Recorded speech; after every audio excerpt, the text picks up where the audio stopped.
Before I begin, I just want to say this piece is going to talk a little bit about sex. Okay? Okay. So, some time ago now, I decided that I wanted to find love. And now, in the middle of this global pandemic. And so, I joined OkCupid. And I know that some of you are going to be curious. You're going to be waiting with bated breath for me to give an update on my OkCupid situation. And this is not going to be that. I'm sorry to disappoint. The first person that I matched with was only looking for friendship. And the reason that I reached out to them was because in their bio it said something about how they had all of these strange experiences with the supernatural. And I actually used to see ghosts as a kid, so I thought, rad, yes, let me make friends with this person. So we messaged back and forth for a while, and then unsurprisingly, maybe ironically, they ghosted me. But like a friend ghost.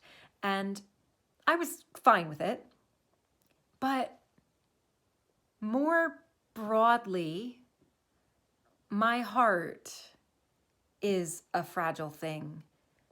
And there are still some nights that I'm afraid to fall asleep. So instead, I'll meditate on things like when I'm a child, I kiss this boy on a cheek, and people around me, adults, laugh like, oh, look at the cute little couple, and oh, they're gonna get married someday. And I turned 16 in the mid-late 2000s. So back then, the pinnacle of romance was like, you steal your crush's hoodie and dazzle them into burning you a CD mixtape. And I had a lovely night. And I was standing on the doorstep of my college dorm, laughing, when suddenly I realized, oh my God, oh shit, this is a date. Like, we're on a date. And my first kiss was on a wet and uneventful rainy day at summer theater camp when we were rehearsing for this musical. And there was no choir of angels, and my foot didn't pop, and I didn't have butterflies. I mean, there were no feelings at all. And the first time I thought, I want to grow old with you. I want us to sit on a beach together when we're both old and gray, and I want to see the events of your life passing me by. I think I had known the person for like a month. And I am a full 18 years old, sitting in the darkness of a cool theater audience. Well, the air was cool. My body was like a column of flames. When I have the thought, not for the first time, but fully and clearly, oh shit, I am not heterosexual.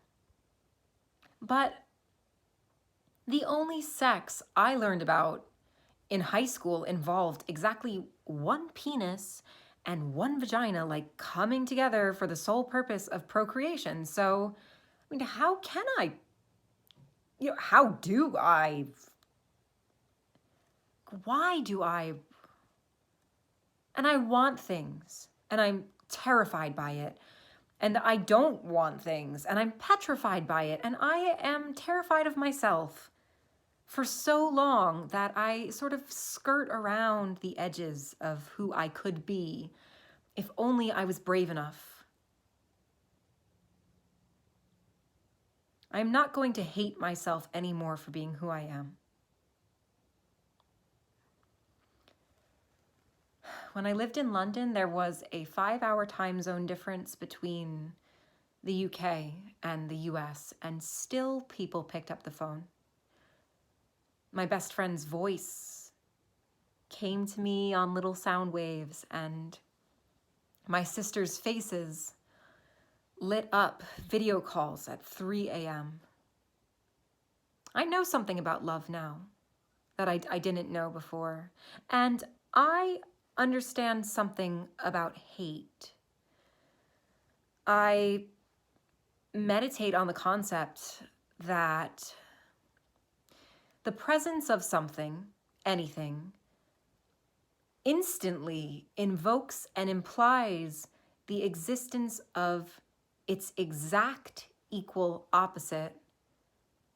And I think about how I know I have the capacity for so much love.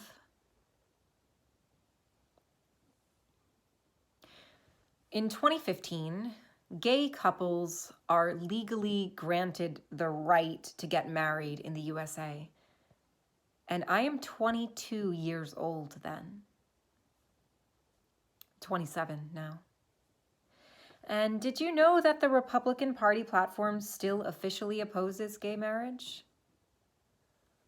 I meditate on this statement. Love is an action verb. Love is an action, not a feeling. Love is not what you say or what you feel. Love is what you do. And I am fully in love romantically 2 times in my life, and both times I see myself fall short. But I know so much more now than I did then. And my therapist was lovely and 9 months pregnant, and she leaned closer to me to say, sometimes a relationship isn't meant to be forever, but instead meant to help us heal from wounds caused by previous relationships. And often we'll know it while we're in the relationship, even if we don't want to admit it. And oh my God, I hated her for saying that then. But I cling to it now, like honesty.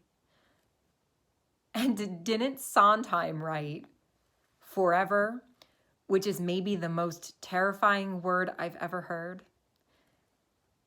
My cat curls up in the crooks of my knee. This happened last week as I tuck myself into bed with a box of Valentine's chocolate. I've been buying them for myself, even though I don't really like the ones with like fruit cream or jelly or nuts. Anyway, I've been buying them for myself. I have so much work to do, but my cat is warm in the crook of my knees. And I love her. I pull up text documents and email threads and Google Drives, and I meditate on this quote. Never forget that justice is what love looks like in public. When I do fall asleep at night, I dream about meeting someone. Or, well, recently, I just dream about meeting people.